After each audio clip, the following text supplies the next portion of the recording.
Right. Rayalaseema ఎత్తిపోతల పథకం అంశం సంబంధం చూసుకున్నట్లయితే మండలిలో ఏదైతే ఈ యొక్క చర్చ జరిగిన ఈ నేపథ్యంలో వాళ్ళు కీలకమైన అంశాలకు సంబంధించి ఇటు వైసీపీ వారందరూ కూడా లేవనెత్తిన పరిస్థితి అయితే ఉంది. దానికి సమాధానం చెప్తూ కూడా ఇటు మంత్రి మానేయుడు కావచ్చు, అలాగే మంత్రి అచ్చెన్నాయుడు కూడా తీవ్రంగా ఆగ్రహం వ్యక్తం చేస్తున్నట్టు కూడా తెలుస్తుంది. ఎందుకంటే ప్రధానంగా చూసుకున్నట్లయితే ఏదైతే ఈ రాయలసీమ ఎత్తిపోతల పథకం సంబంధించి ఏదైతే ఇటీవల తెలంగాణ అసెంబ్లీ వేదిక సీఎం రేవంత్ రెడ్డి చేసిన ఒక వ్యాఖ్యల నేపథ్యంలో ఇటు ఏపీ రాజకీయాలను కూడా ఏ స్థాయిలో భగ్గుమన్నాయి అందరికీ తెలిసిన విషయమే.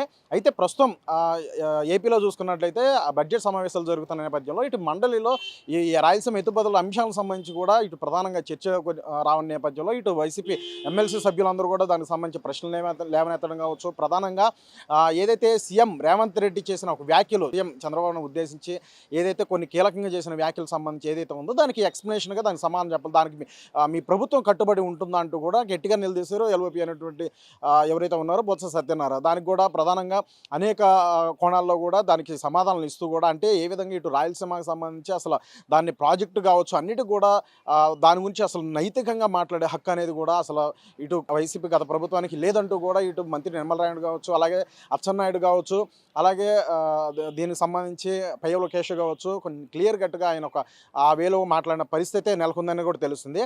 అయితే ఏదైతే సీఎం రేవంత్ రెడ్డి తెలంగాణ అసెంబ్లీ వేదిక చేసిన వ్యాఖ్యలు ఏదైతే ఉందో తను సీఎం రేవంత్ రెడ్డి అలాగే పర్సనల్గా సీఎం చంద్రబాబుతో తను యొక్క ఏదైతే ఈ యొక్క రాయలసీమ ఎత్తుపథకం సంబంధించి ఆపివేయాలని చెప్పేసి అన్నప్పుడు సానుకూలంగా స్పందించారని, ఆ యొక్క ప్రాజెక్ట్ అయిపోయిందని, అవసరమైతే దాన్ని నిర్ధారణ కమిటీకి కూడా తీసుకువెళ్ళవచ్చు దీనికి సంబంధించి అంశాన్ని అంటూ కూడా ఆయన సవాల్ విసిరిన, లేదంటే ఆ అంశానికి సంబంధించి ఏపీ రాష్ట్ర వ్యాప్తంగా కూడా ఏ విధంగా బగ్గుమంది, అలాగే అటువైపు ఆనాటి బీఆర్ఎస్ ప్రభుత్వం ఉన్నటువంటి ఏదైతే ఇటు హరీష్ రావు కూడా దానికి క్లియర్గా ఏ విధంగా దాన్ని అంటే పర్యావరణాలకు సంబంధించి కావచ్చు, లేదంటే తెలంగాణకి ఏ విధంగా ఆ యొక్క దానికి సంబంధించి నష్టం చేకూరే నేపథ్యంలో దానికి స్టే విధించడం, స్టేకి వెళ్ళడం, ఇటువంటి అంశాలన్నీ కూడా ఒక విమర్శ ప్రతివిమర్శలు అన్నీ కూడా జరిగాయి.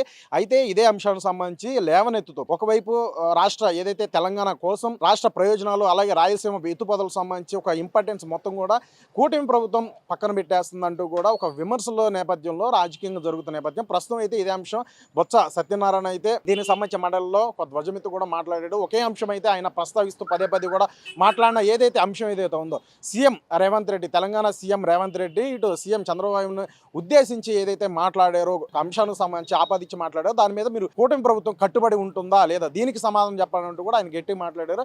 అయితే దీనికి ఏదైతే తన రాష్ట్ర ప్రయోజనం ఏదైతే రాయలసీమ ప్రయోజనాలకు సంబంధించి ఒక జీవనాడిగా వ్యాఖ్యానించుతూ దాదాపుగా 80% కూడా పూర్తయింది, దీన్నైతే పక్కన పెట్టే ప్రయత్నం అయితే తెలంగాణ ప్రయోజనం కోసం చేశారంటూ కూడా ఇటు వైసీపీ నుంచి కూడా చాలా పెద్ద ఎత్తున వారు విమర్శలు చేస్తున్న నేపథ్యంలో అసలు ఈ యొక్క ఏదైతే రాయలసీమ ఎత్తుపోతకు సంబంధించి అసలు మాట్లాడే నైతిక హక్కు అనేది కూడా ఎక్కడా లేదు. దీనికి ఏదైతే ఈ యొక్క అంశానికి సంబంధించి సీఎం రేవంత్ రెడ్డి అలాగే సీఎం చంద్రబాబు నాయుడు ఉద్దేశించి ఏదైతే ఒక వ్యాఖ్యలు చేశారో దానికి కొట్టిపడిస్తూ కూటమి ప్రభుత్వం గతంలోనూ కూడా క్లియర్గా చెప్పడం కూడా జరిగింది. అదే అంశం మరోసారి కూడా నిమ్మల రామానాయుడు కావచ్చు, అలాగే మంత్రి అచ్చెన్నాయుడు కావచ్చు, పయ్య లోకేష్ వీరందరూ కూడా మరోసారి వారి యొక్క వేలో ఎక్స్ప్లెనేషన్ చేయడం కూడా జరిగింది. ఎందుకంటే ప్రధానంగా ఈ యొక్క అంశం ఏదైతే ఉందో రాయలసీమ ఎత్తుకో పథకం అనేది 2020లోనే నేషనల్ గ్రీన్ ట్రిబ్యునల్ అనేది దీని యొక్క ఆపేయడం జరిగింది. ఎందుకంటే పర్యావరణాలకు సంబంధించి ఎటువంటి అనుమతులు లేవంటూ కూడా, అలాగే అలాంటి అనుమతులు లాంటి ఏమీ కూడా తీసుకోకుండానే దాదాపుగా 900 కోట్ల రూపాయల పైనే దీనికి సంబంధించి కూడా 900 కోట్ల రూపాయలు కూడా ఖర్చు పెట్టడం, ఒక్క చుక్క నీరు కూడా అక్కడ ఆ ప్రాజెక్ట్ నుంచి ఆ యొక్క రాయలసీమ ప్రజలు కూడా ఎవరు కూడా అందుకోలేదు.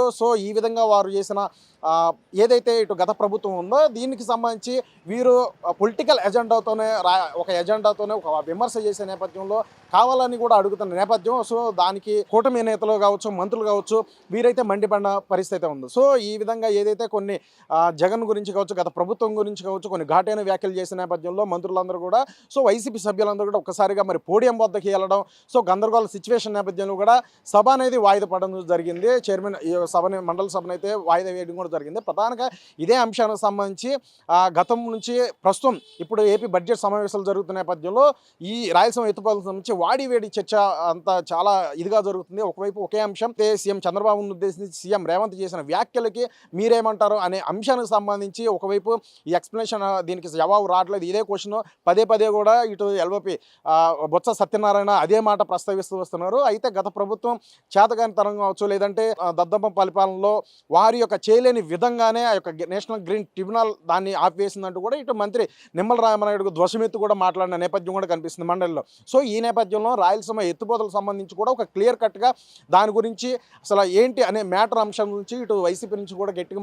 వారు ప్రశ్న అడిగిన నేపథ్యంలో దానికి సంబంధించి, ఎందుకంటే 2022లో నేషనల్ గ్రీన్ ట్రిబ్యునల్ దానికి అనుమతులు, పర్యావరణ అనుమతులు ఏం లేని నేపథ్యంలో దాన్ని కేంద్ర ప్రభుత్వం దాన్ని ఆపివేసింది. కాబట్టి ఈ యొక్క లీగల్ పరంగా, చట్టపరం పరంగా ఏవైతే ఉన్నాయో అవన్నీ సమస్యలన్నీ కూడా క్లియర్ చేసి ఈ యొక్క రాయలసీమ ఎత్తుపోతల పథకాన్ని ముందుగా తీసుకువెళ్తామంటూ కూడా మంత్రి నిమ్మల రామానాయుడు ఆయన సమాధానం చెప్తూనే, ఒకవైపు గత ప్రభుత్వం చేసిన ఒక విధానాలు అవలంబించడం, ఈ యొక్క రాయలసీమ ఎత్తుపోతలకు సంబంధించి అన్నిటి గురించి కూడా ధ్వజమెత్తి మాట్లాడేందులో ఈ యొక్క సభలో మొత్తం కూడా చర్చ ఈ అంశం మీద చాలా రగడ అవడమే కాకుండా వాడివేడి చర్చ కూడా జరిగిన నేపథ్యం అయితే కనిపిస్తుంది.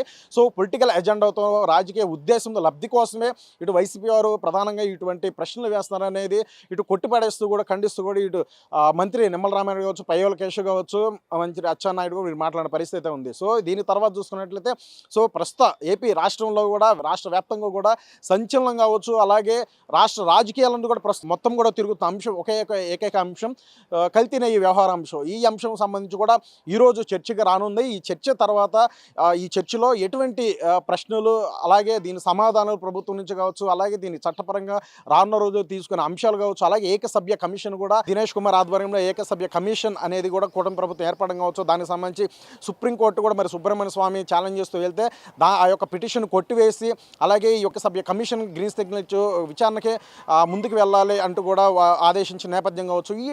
అన్ని అంశాలకు సంబంధించి రానున్న రోజుల్లో ఈ కల్తీ నెయ్యి వ్యవహారం సంబంధించి ఎవరెవరు అధికారులు ఏ విధంగా పాల్పడ్డారు అని అన్ని సంబంధించి కూడా అసెంబ్లీ సీఎం చంద్రబాబు నాయుడు ఒక పవర్ పాయింట్ ప్రజెంటేషన్ ఇవ్వడం కూడా జరిగింది.